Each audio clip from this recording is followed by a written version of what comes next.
नमस्कार। पिछली कक्षाओं में हमने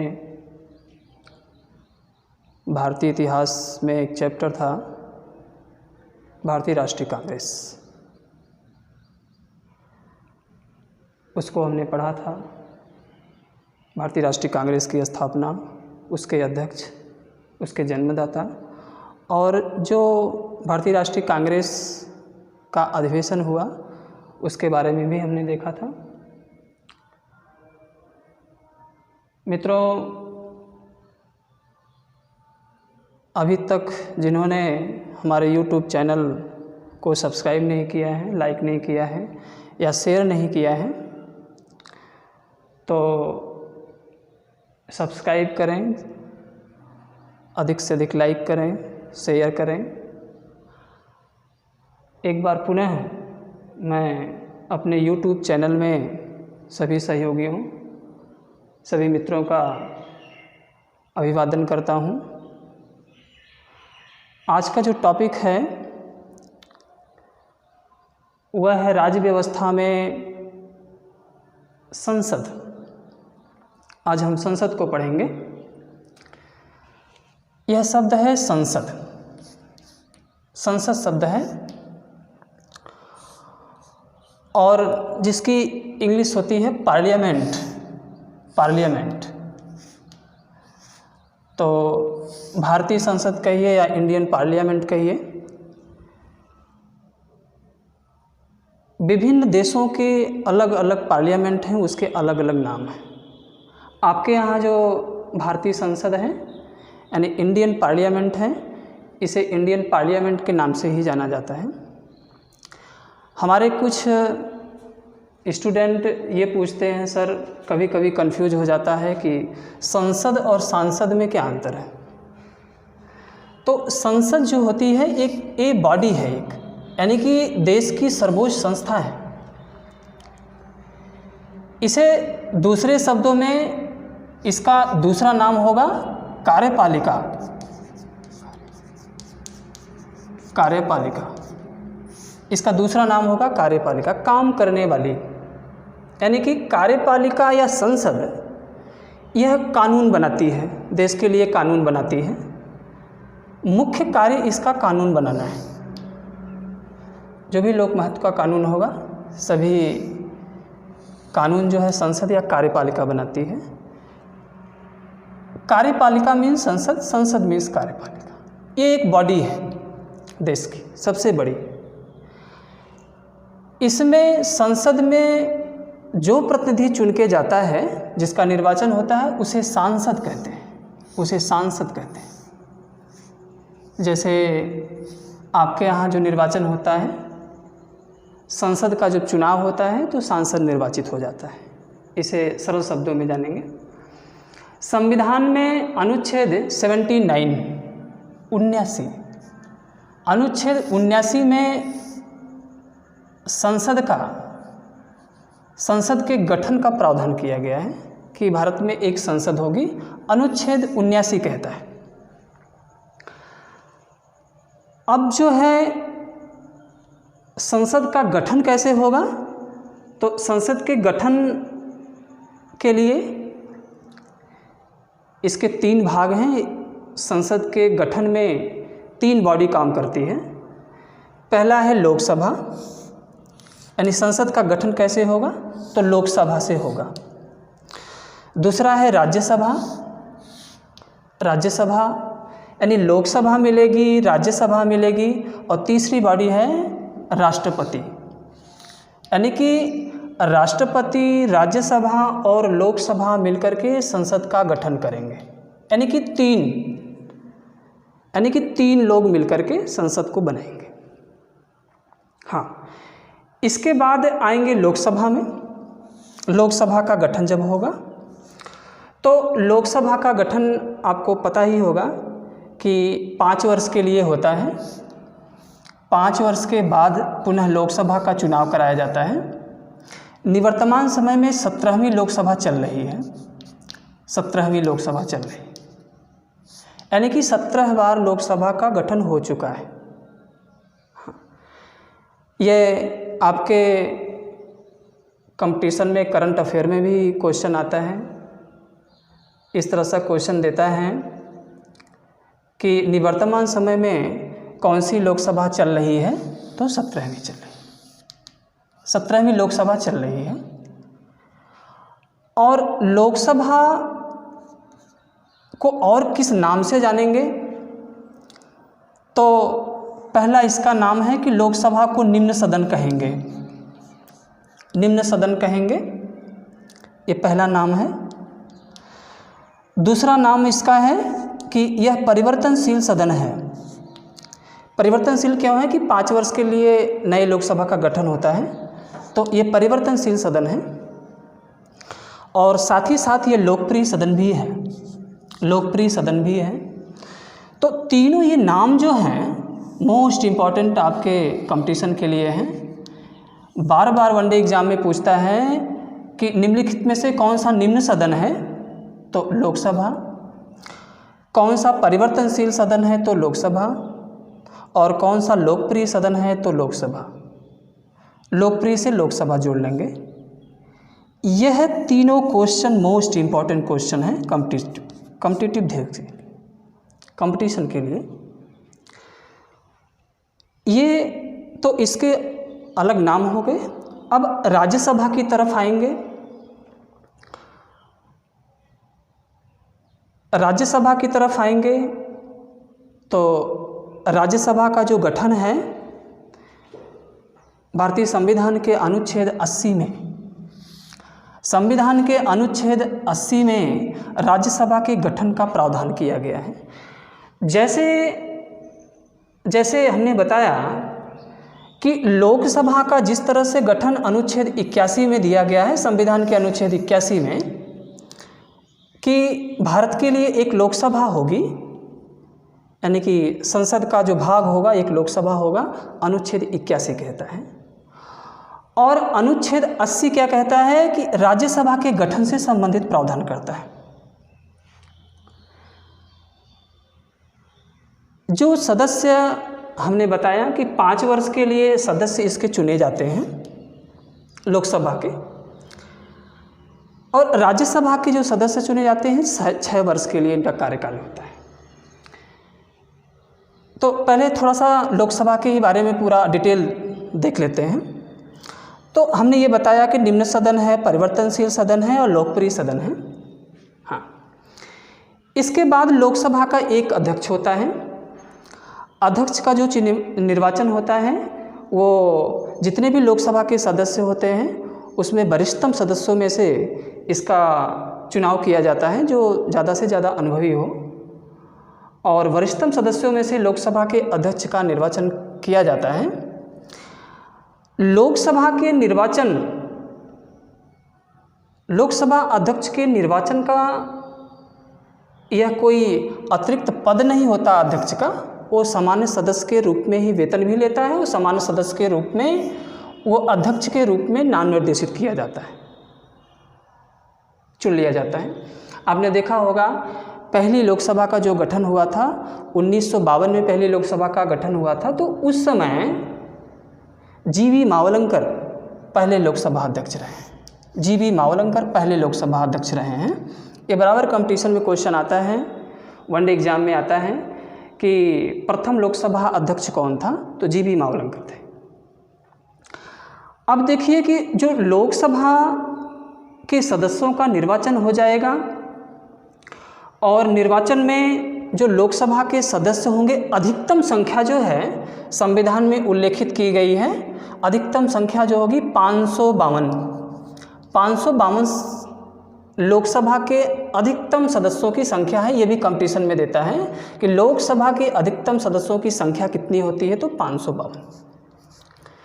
जितनी बातें हमने दर्शाया है, जितनी बातें लिखा है हमने, और सेम टू सेम इसी तरह से क्वेश्चन कंपटीशन में आता है।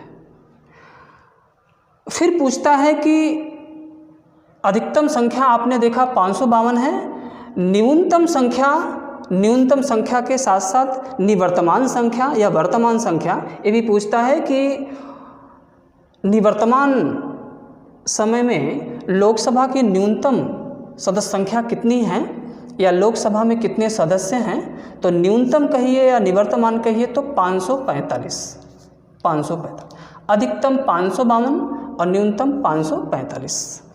अब 545 का जब निर्वाचन होगा तो इसमें कौन कौन शामिल होगा, तो आपने देखा होगा कि राज्यों में अलग अलग सीट होती है। जैसे उत्तर प्रदेश में लोकसभा की जो सीट है इस समय 80 सीट है, तो प्रत्येक ज़िले में भी, उत्तर प्रदेश के राज्यों में प्रत्येक ज़िले में भी 2 सीट, 3 सीट, 4 सीट, जैसा भी ज़िला हो संख्या के अनुसार उसका डिवाइडेशन किया जाता है। तो पहले जो 545 का निर्वाचन होगा कैसे होगा, पहला जो राज्य से चुने गए प्रतिनिधि होंगे, राज्य से चुने गए जो प्रतिनिधि होंगे उनकी संख्या होगी 530। 530 ये राज्य के चुने हुए प्रतिनिधि होंगे। और दूसरे नंबर पे आता है कि जो संघ राज्य क्षेत्र के प्रतिनिधि होंगे उनका निर्वाचन कैसे होगा, तो लोकसभा के निर्वाचन में दिल्ली, 2 ऐसे राज्य हैं, दिल्ली और पांडिचेरी, 2 ऐसे राज्य हैं जहाँ पे कुल सदस्यों की संख्या 13 निर्धारित की गई है, यानी संघ राज्य क्षेत्रों में 13 प्रतिनिधि होंगे, 13 प्रतिनिधियों का निर्वाचन होगा। 530 वर्तमान संख्या और संघ राज्य के प्रतिनिधि 13 संख्या, और आंग्ल भारतीय समुदाय के जो सदस्य होंगे, इंडिया में आंग्ल भारतीय जो समुदाय होंगे उनकी 2 संख्या होगी। और इस आंग्ल भारतीय समुदाय के सदस्यों का नाम निर्देशन या निर्वाचन ये राष्ट्रपति द्वारा कराया जाता है।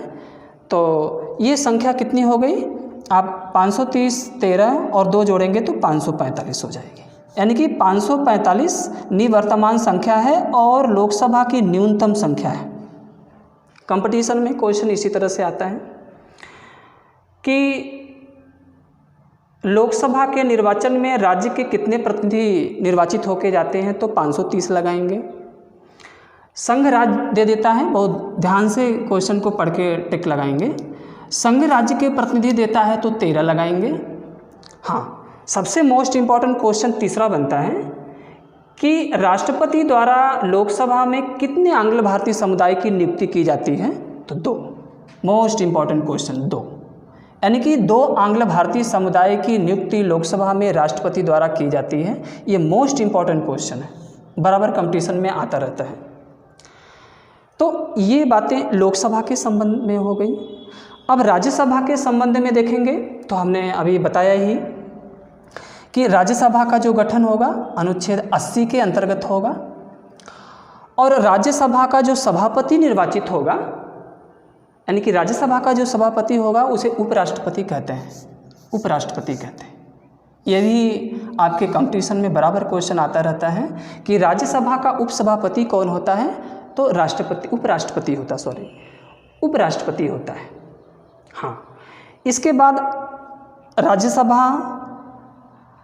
राज्यसभा के संबंध में और इसके कौन कौन से नाम हैं, तो ये उच्च सदन कहलाता है। राज्यसभा उच्च सदन कहलाता है क्योंकि राज्यसभा कभी भंग नहीं होती, ये अस्थाई सदन है, ये अस्थाई सदन है। और ये लोकसभा में जो हमने चौथा नंबर, अस्थाई सदन, अस्थाई सदन।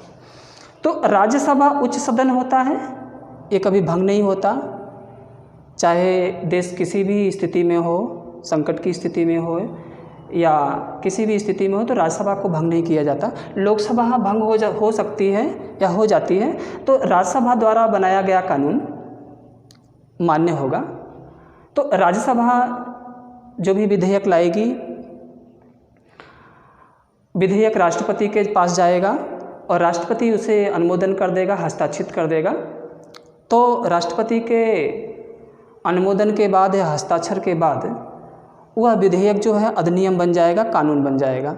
ऐसा भी कंपटीशन में क्वेश्चन आता है, आपके बराबर क्वेश्चन आता है कि कोई विधेयक अधिनियम कब बनता है, तो कोई विधेयक अधिनियम तब बनता है जिसे लोकसभा ने अनुमोदन कर दिया हो और राज्यसभा ने अनुमोदन कर दिया हो और लोकसभा का अनुमोदन और राज्यसभा के अनुमोदन को राष्ट्रपति के पास भेजा जाएगा और राष्ट्रपति उस पर हस्ताक्षर करता है या अनुमोदित कर देता है, तो वह विधेयक अधिनियम बन जाता है, कानून बन जाता है। तो वो कानून बनाने की प्रक्रिया है। तो राज्यसभा को उच्च सदन कहेंगे, राज्यसभा को अपरिवर्तनशील सदन कहेंगे और राज्यसभा को अस्थायी सदन कहेंगे। हाँ, इसका जो निर्वाचन होता है राज्यसभा के प्रतिनिधि, जैसे हमने बताया कि लोकसभा के प्रतिनिधि का चुनाव 5 वर्ष के लिए होता है, तो राज्यसभा के प्रतिनिधियों का चुनाव 6 वर्ष के लिए किया जाता है। यह भी इम्पॉर्टेंट है, बराबर आता है कि राज्यसभा के सदस्यों का निर्वाचन कितने वर्ष के लिए किया जाता है, तो 6 वर्ष के लिए किया जाता है। सबसे महत्वपूर्ण बातें जानना ये जरूरी है कि 6 वर्ष का जो कार्यकाल होता है वो तो ठीक है, लेकिन 1/3 सदस्य यानी कि राज्यसभा के सदस्यों से 1/3 सदस्य प्रत्येक 2 वर्ष के बाद रिटायर हो जाते हैं या उसे रिन्यूअल कर दिया जाता है। यानी कि 1/3 सदस्य, यानी 6 वर्ष के लिए तो कार्यकाल होगा, लेकिन 1/3 सदस्यों का जो 1/3 सदस्य जो 2 वर्ष के बाद हटाया जाएगा, ये जानना जरूरी है। तो 2 वर्ष के बाद उन्हें 1/3 सदस्यों का रिन्यूअल कर दिया जाता है, हटा दिया जाता है। तो 6 वर्ष के लिए ही कार्यकाल इसका निश्चित किया गया। अब देखेंगे तो राज्यसभा के सदस्यों की संख्या कितनी होती है। जैसे हमने लोकसभा का बताया, तो राज्यसभा के सदस्यों की अधिकतम संख्या होती है 250। वर्तमान संख्या पूछता है तो 245, यानी कि राज्यसभा के सदस्यों की वर्तमान संख्या या न्यूनतम संख्या 245 है। तो 245 कैसे आएंगे? कुछ राज्य के प्रतिनिधि होंगे, यानी कि 238 राज्य के प्रतिनिधि होंगे और 238 के बाद 12 सदस्य जो होंगे राज्यसभा में, उसे राष्ट्रपति द्वारा नियुक्त किया जाएगा। जैसे हमने बताया लोकसभा में 2 आंग्ल भारतीय समुदाय की नियुक्ति राष्ट्रपति द्वारा की जाती है, उसी तरह राज्यसभा में 12 सदस्यों की नियुक्ति राष्ट्रपति द्वारा ही की जाएगी। परंतु उसके लिए शर्त है कि 12 सदस्य होंगे वह किस क्षेत्र में पारंगत होंगे। तो किस क्षेत्र में पारंगत होंगे? 12 सदस्यों का जो मुख्य रूप से निर्वाचन करने की क्राइटेरिया है, जो उनकी योग्यता है, पहली योग्यता है साहित्य का जानकार हो, विज्ञान का जानकार हो, और तीसरा कला का जानकार हो, और चौथा है समाज सेवा में पारंगत हो। यह क्वेश्चन बहुत ही इम्पोर्टेंट है। जैसे आंग्ल भारतीय समुदाय की नियुक्ति लोकसभा में 2 होती है, उसी तरह से राष्ट्रपति द्वारा जिन 12 सदस्यों का मनोनयन किया जाता है राज्यसभा में, वह 4 क्षेत्रों में से किसी एक क्षेत्र में पारंगत हो। हमने बताया कंपटीशन में क्वेश्चन भी इसी तरह से आता है, पूछता है कि राष्ट्रपति द्वारा राज्यसभा में कितने सदस्यों का मनोनयन किया जाता है, तो 12 लगाते हैं। फिर पूछता है कि राष्ट्रपति द्वारा निर्वाचित राज्यसभा में 12 सदस्यों की नियुक्ति निम्नलिखित किस क्षेत्रों में नहीं की जाती। यह सबसे इम्पोर्टेंट क्वेश्चन। तो हमने बताया कि जहाँ 3 बातें होती हैं, जहाँ 4 बातें होती हैं, कंपटीशन में अधिक से अधिक क्वेश्चन बनता है। मैं आपको बहुत बारीकी से बता रहा हूँ इस बात को। तो साहित्य के क्षेत्र में पारंगत हो, कला के क्षेत्र में, विज्ञान के क्षेत्र में हो, कला के क्षेत्र में हो, और समाज सेवा के क्षेत्र में पारंगत व्यक्ति को ही राज्यसभा में 12 सदस्यों की नियुक्ति राष्ट्रपति द्वारा की जाएगी। तो ये ऐसा नहीं है कि चारों सदस्य में चारों विषयों का जानकार हो, साहित्य का भी हो सकता है, अलग हो सकता है, साहित्य का, विज्ञान का, कला का, समाज सेवा का। तो ये बातें जो हैं ये राज्यसभा के संबंध में हैं। हाँ, आते हैं जो संसद की तीसरी बॉडी है, जिसे कहेंगे राष्ट्रपति।